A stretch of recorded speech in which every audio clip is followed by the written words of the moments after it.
नमस्कार, मी शामराव मोकाशी, अध्यक्ष राजाराम बापू पाटील रिक्षा संघटना। महाराष्ट्रातील मराठी रिक्षा टॅक्सी चालकांनी हा व्हिडिओ पूर्ण ऐका आणि एकमेकाला शेअर करा। नुसतं भैया भैया मराठी म्हणू नका। मुंबईत मराठी लोकांची टक्केवारी पूर्ण कमी झालेली आहे। 90% पुढे भैयाजी आहेत। ठाणे जिल्ह्यातसुद्धा भैयाजीच आहेत। आता वसई, विरार, नालासोपाराला भैयाजीच आहेत। कल्याणला बी भैयाजीच आहेत। नवी मुंबईत बी भैयाजीच आहेत।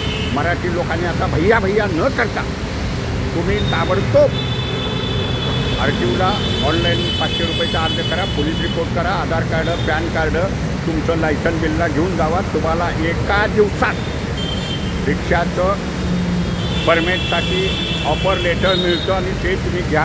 कर्ज बँका वगैरे कर्ज देतात। गाडी घ्या आणि स्वयंरोजगार करा। हा स्थानिकांचाच व्यवसाय आहे, हे मात्र कुणीही विसरू नका। स्थानिकांचा स्वयंरोजगार आहे, हा कुणीही विसरू नका।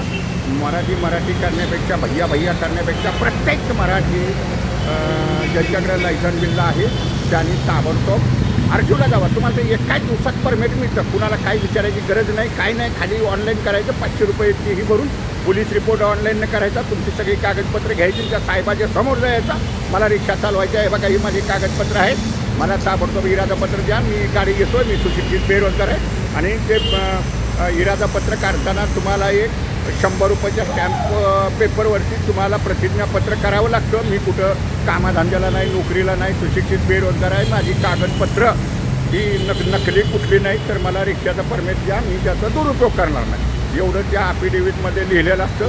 ते ॲफिडेव्हिट घ्यायचं, त्याला फोटो लावायचा, तुमची सही बी तिथनं देतात कोर्टातनं करून। तर मराठी लोकांची टक्का वाढला पाहिजे। नुसतं म्हणायचं नाही रिक्षेची परमिट बंद करा, ही तर मोठा आहे काळा बाजार।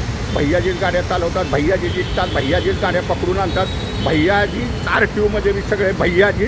नुसतं म्हणण्यापेक्षा प्रत्येक मराठी लोकांनी रिक्षाचं परमिट काढा। आपला स्वयंरोजगारच आहे, तिथं किती बी स्पर्धा होऊन द्या, पण स्थानिकांनी हा व्यवसाय आपल्या हातात ठेवायचा आहे, टिकवायचा आहे। इथून पुढं मराठी रिक्षा टॅक्सी चालकांनी ध्यानात ठेवा, तुम्हाला टेळा योजनेतून लाभ मिळेल। त्यासाठी धर्मवीर आनंद दिघे साहेब कल्याणकारी मंडळाची बी प्रक्रिया पूर्ण झालेली आहे। लवकरच त्या कार्यालयाचं उद्घाटन होईल आणि मग ते धर्मवीर आनंद दिघे साहेब कल्याणकारी मंडळाला तुम्ही सभासद व्हा।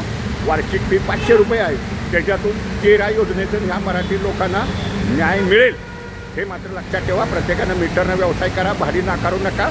आपापल्या वाहनाचे पेपर अपडेट ठेवा। जरी हवालदारानं फोटो काढला तरी मग तुम्हाला 400-500 रुपये फाईन येतो।